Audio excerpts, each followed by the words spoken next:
सभी को नमस्कार। बीए भाग द्वितीय की इस ऑनलाइन कक्षा में आप सभी का स्वागत है। इस वीडियो श्रृंखला में हम रीतिकालीन काव्य संग्रह के अंतर्गत केशवदास की व्याख्या पर बात कर रहे थे। अब तक हम 7 भाग पूरे कर चुके हैं। आज भाग 8 के अंतर्गत हम आगे व्याख्या पर बात करेंगे। केशवदास जी द्वारा विरचित रामचंद्रिका में अंगद के द्वारा यह प्रसंग उस समय से संबंधित है जब रावण के दरबार में श्री राम के दूत बनकर अंगद जाते हैं और अंगद और रावण का संवाद होता है।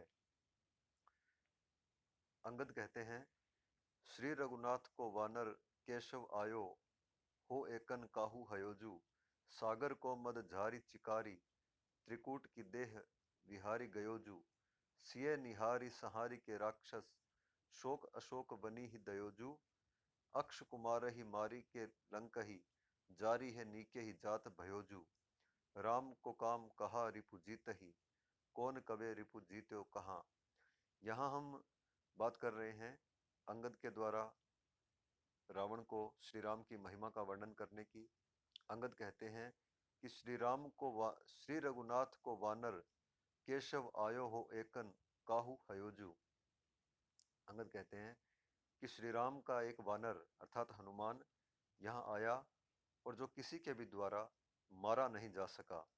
सागर को मद झारी चिकारी, त्रिकूट की देह बिहारी गयोजू, और जो सागर का मद, सागर का अहंकार जिसने तार तार कर दिया और उस घमंड को समाप्त कर वो यहाँ पहुंचा, और त्रिकूट पर्वत की देह को अर्थात त्रिकूट पर्वत को भी जो नष्ट भ्रष्ट करके यहाँ से चला गया। सिय निहारी सहारी के राक्षस, जिसने सीता को निहार कर अर्थात सीता को देखकर और सहारी के राक्षसों का संहार करके, शोक अशोक बनी ही दयोजू, और जिसने अशोक वन को शोक में डुबो दिया, अक्ष कुमार ही मारी के लंक ही, जारी है नीके ही जात भयोजू, और जिसने तुम्हारे पुत्र अक्षय कुमार को मार दिया, उसका वध कर दिया और संपूर्ण लंका को जला दिया, और जिसका थोड़ा भी कुछ बाल भी बांका नहीं हुआ। ऐसे एक वानर के कारण जहां तुम्हारी लंका की यह दुर्दशा हुई, वहां यदि श्री राम की संपूर्ण सेना आई तो तुम्हारा सत्यानाश, तुम्हारा विनाश सुनिश्चित है। यहाँ अंगद श्री राम की महिमा का वर्णन करते हैं और वे एक प्रकार से रावण को चेतावनी देते हैं कि यदि तुमने श्री राम की बात नहीं मानी तो तुम्हारा विनाश निश्चित है। अब आगे अंगद और रावण का संवाद है। राम को काम कहा कि राम का काम क्या है, रिपु जीत ही। तो अंगद कहते हैं कि रिपु जीत ही अर्थात शत्रुओं को जीतना। कौन कबे रिपु जीत्यो कहाँ। रावण पूछता है कि राम ने कब कौन से शत्रु को जीता है। अंगद कहते हैं बाली बली, कि उन्होंने बलवान बाली को जीता। तो रावण कहता है छल से, अर्थात यह उस प्रसंग की ओर ध्यान दिलाना चाहता है कि राम ने बाली का वध छल पूर्वक किया। भृगुनंदन गर्भ हर्यो। रावण के ऐसा कहने पर अंगद दूसरा उदाहरण देते हैं और कहते हैं कि भृगुनंदन अर्थात परशुराम जी का गर्भ हरण किया। तो रावण कहता है द्विज दीन महा, कि परशुराम जो है वो तो एक दीन, एक निर्धन ब्राह्मण था। दीन सुक्यों छिति छत्र हत्यो, विन प्राणन हయ్యే राज कियो। तो अंगद कहते हैं कि तुम जिन परशुराम को दीन बता रहे हो वह दीन कैसे हैं। दीन सुक्यों छिति छत्र हत्यो, कि उन परशुराम ने तो इस पृथ्वी से समस्त क्षत्रियों को धरा विहीन कर दिया, और जिन्होंने बिन प्राणन हయ్యే राज कियो, और जिन्होंने बिना प्राणों के हయ్యే राज को कर दिया, अर्थात जिन्होंने हయ్యే राज का वध किया। रावण पूछता है हई है कौन, कि वह कौन है। अंगद कहते हैं, वह बिसर्यो जिन खेलत ही तो ही बांध लियो, कि तुम उसे भूल गए हो जिन्होंने तुम्हें खेल खेल में ही बांध लिया था। आगे अंगद कहते हैं, सिंधु तरयो उनको बनरा, तुम पे धनुरेख गई न तरी, बांदर बांधत सो न बंध्यो, उन बारिधि बांध के बाट करी।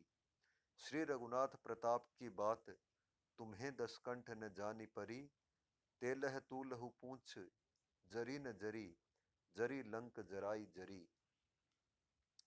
आगे अंगद कहते हैं कि सिंधु तरयो उनको बनरा, कि हे रावण, तुम अभी तक अपनी बुद्धि से श्री राम के महत्व को आंक नहीं पाए हो, उनके उनकी महिमा का तुम अनुमान नहीं लगा पाए हो। कि सिंधु तरयो उनको बनरा, कि श्री राम के एक वानर ने सिंधु तरयो समुद्र को पार कर लिया, तुम पे धनुरेख गई न तरी, और तुम एक धनुष के द्वारा खींची गई रेखा को भी पार नहीं कर सके। यहाँ अंगद व्यंग्य रूप में रावण के द्वारा छल पूर्वक सीता हरण के प्रसंग को याद दिला रहा है, और अंगद कहना चाहते हैं कि तुम तो लक्ष्मण के द्वारा एक धनुष के द्वारा खींची गई रेखा को भी पार नहीं कर पाए, जबकि हनुमान ने तो पूरे समुद्र को ही पार कर लिया था। बांदर बांधत सो न बंध्यो, कि तुमने एक वानर को बांधने की चेष्टा की, प्रयास किया, लेकिन उसे नहीं बांध पाए। उन बारिधि बांध के बाट करी, लेकिन उन्होंने तो समुद्र को ही बांधकर रास्ता बना लिया है। श्री रघुनाथ प्रताप की बात, तुम्हें दसकंठ न जानी परी, कि श्री रघुनाथ प्रताप, श्री राम के प्रताप की बात हे दशकंठ तुम अभी तक समझ नहीं पाए हो।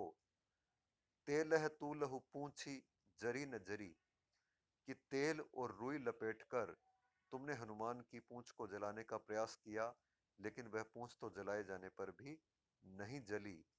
जरी लंक जराई जरी, लेकिन जरी लंक, तुम्हारी जो लंका है वो जल गई। जराई जरी, यहाँ जराई जराई का अर्थ है स्वर्ण और रत्नों से जड़ित तुम्हारी ये लंका जल गई। यहाँ श्लेष अलंकार है। जरी शब्द यमक अलंकार है। यहाँ जरी शब्द के अलग अलग अर्थ हैं, अतः यहाँ यमक है। अंगद की यह बातें सुनकर मेघनाथ कहता है, छाड़ी दियो हम ही वनरा, पूंछी की आगिनी न लंक जरी, भीर में अक्ष मर्यो चपी बालक, बादी ही जाए प्रशस्ति करी, ताल बिंधे अरु सिंधु बंध्यो, यह चेटक विक्रम कौन कियो, वानर को नर को बपुरा, पल में सुर नायक बांध लियो। मेघनाथ कहता है कि छाड़ी दियो हम ही वनरा, कि हमने स्वयं ही उस बंदर को अर्थात हनुमान को छोड़ दिया था, और उसकी पूंछ से यह लंका जल गई। मेघनाथ यहाँ यह कहना चाहता है कि हमने स्वयं ही वानर को छोड़ा था, और उस लंका को जलाए जाने में उस वानर का कोई भी प्रताप नहीं था। भीड़ में अक्ष मर्यो चपी बालक, अक्षय कुमार तो एक बालक था जो भीड़ में दबकर मर गया। बादी ही जाए प्रशस्ति करी, और इन दोनों कार्यों की जो वास्तव में हनुमान ने नहीं किए, और जाकर उसकी प्रशंसा की और उसका यश फैलाने का प्रयास किया। ताल विंधे अरु सिंधु बंध्यो, और जिन राम की तुम बात कर रहे हो उन राम ने जो ताल विंधे, जो ताल वृक्षों का वेधन किया, अरु सिंधु सिंधु बंध्यो, और जो समुद्र पर रास्ता बनाने की तुम बात कर रहे हो, यह चेटक, यह तो केवल चेटक है, जादू टोना है। विक्रम कौन कियो, इसमें राम का प्रताप कोई भी नहीं है। वानर को नर को बपुरा, मेरे सामने वानर को, कि वानर मेरे सामने क्या है, और नर को, और नर मेरे सामने क्या है, बपुरा बेचारे, पल में सुरनायक बांध लियो, कि मैंने तो क्षण भर में ही सुरनायक अर्थात इंद्र को ही बांध लिया था। मेघनाथ का एक नाम इंद्रजीत भी है। वो इंद्रजीत नाम इसीलिए है कि उसने एक बार इंद्र को बंधक बना लिया था। तो इस प्रकार से यहाँ मेघनाद श्री राम और हनुमान के महत्व को कम करके आंक रहा है और वह कहना चाहता है कि उनके पास कोई बल या प्रताप नहीं है।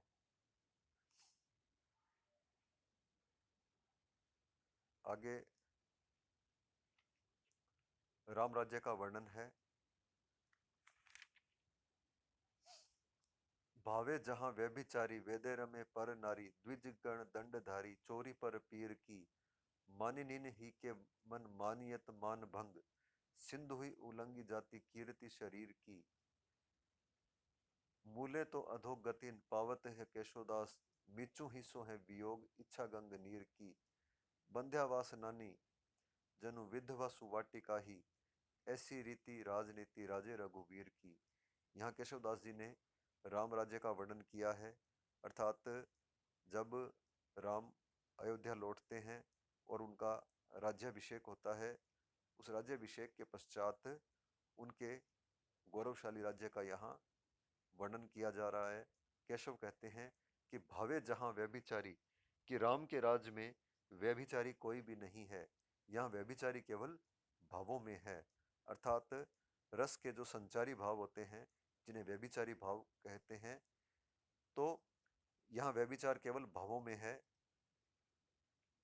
वेदे रमे पर नारी, और जो वेद्य हैं वे ही केवल पर नारी में रमते हैं, अर्थात केवल वेद्य ही पर नारी अर्थात पराई नाड़ी को का स्पर्श करते हैं और दूसरों के रोग का उपचार करते हैं। द्विजगण दंडधारी, यहाँ दंडधारी केवल द्विजगण अर्थात विद्यार्थी ही हैं। चोरी पर पीर की, राम के राज्य में चोरी केवल पर पीर की है, पराई पीड़ा की है।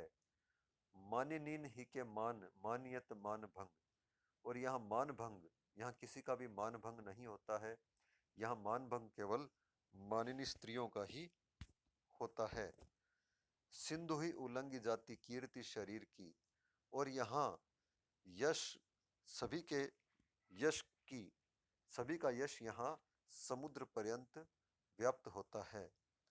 मूले तो अधोगति पावते हैं केशवदास, यहाँ अधोगति मनुष्यों की नहीं होती है, बल्कि यहाँ अधोगति केवल मूल की ही होती है, अर्थात वृक्षों की जड़ें ही केवल अधोगति की ओर जाती है, यहाँ की कोई मनुष्य अधोगति को प्राप्त नहीं करता है। मिचु ही सो है वियोग इच्छा गंग नीर की, यहाँ वियोग केवल मृत्यु से ही है, अर्थात यहाँ किसी को भी मृत्यु प्राप्त नहीं होती है, यहाँ सभी मोक्षधारी हैं। इच्छा गंग नीर की, और यहाँ के लोगों की इच्छा केवल गंगा जल की ही है, अर्थात यहाँ की प्रजा की सभी इच्छाएं पूरी हो चुकी हैं, यहाँ कोई भी किसी भी प्रकार की इच्छा को धारण नहीं करता है। बंध्यावास ननी जनु विधवा सुवाटिका ही, बंध्यावास ननी कि यहाँ पर बंध्या बांझ केवल वासनाएं हैं, अर्थात वासनाएं ऐसी हैं जिनकी वृद्धि नहीं होती है, और यहाँ कोई भी स्त्री बांझ नहीं है। विधवा सुवाटिका ही, और यहाँ कोई भी स्त्री विधवा नहीं है, अर्थात सभी स्त्रियां सौभाग्यशालिनी हैं। यहाँ विधवा अर्थात धवा नामक वृक्ष से रहित केवल वाटिकाएं ही हैं। ऐसी रीति राजनीति राजे रघुवीर की, ऐसी रीति और राजनीति श्री राम के राज्य में है। इस प्रकार केशवदास यहाँ राम के राज्य का अत्यंत गौरवपूर्ण वर्णन करते हैं। इस प्रसंग से संबंधित गृह कार्य, प्रस्तुत पद्यांशों में से किसी एक की सप्रसंग व्याख्या कीजिए। कवि केशव द्वारा प्रस्तुत राम राज्य वर्णन को अपने शब्दों में व्यक्त कीजिए। आज हमने केशवदास से संबंधित व्याख्या भाग पूरा कर लिया है। अब आगे हम अध्याय 2 के अंतर्गत बिहारी कवि के दोहों की व्याख्या पर बात करेंगे। धन्यवाद।